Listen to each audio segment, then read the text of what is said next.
We have just passed the midway point in heat number 4 of the men's double sculls. This is the heat with our Canadian team of Don Dickinson and Todd Hallett currently running in 3rd place, but a fairly strong 3rd. They are looking good right now. There's the Australian team in lane number 1. The unified team is also right up there in lane number 2.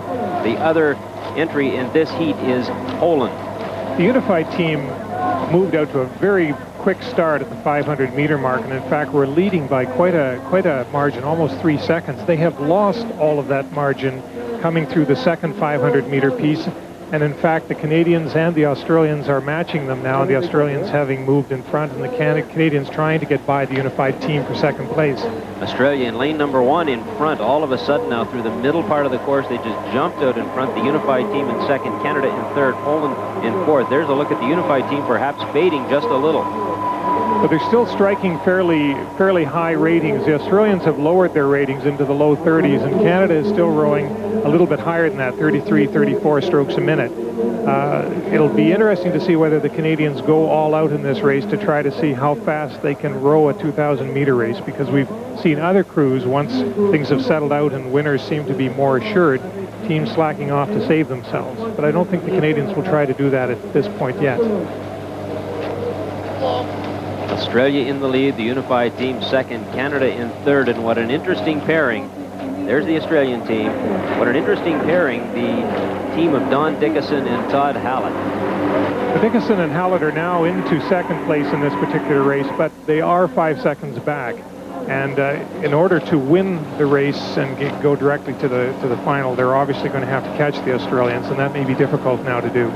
Don Dickinson and Todd Hallett, both from Eastern Canada. Don Dickinson is from Fredericton, New Brunswick, and Todd Hallett from Dartmouth, Nova Scotia.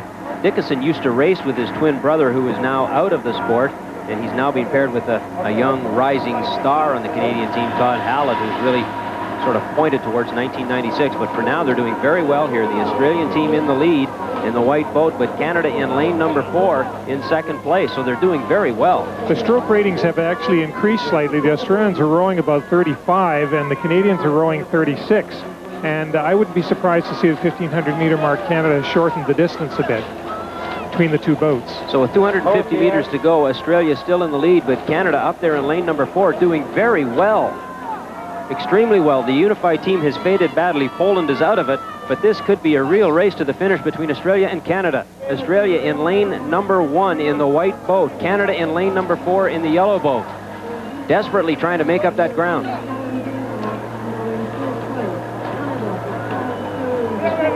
It looks as though the Australians will have them, though. Yes, indeed. Australia will hang on for first, but a tremendous showing by Don Dickinson and Todd Hallett. Australia coming through the finish line in 1st place here in this 4th elimination heat in men's double sculls, but a great showing by Don Dickinson and Todd Hallett. They cross the finish line 2nd. They will advance by way of the repechage, as will the unified team finishing 3rd.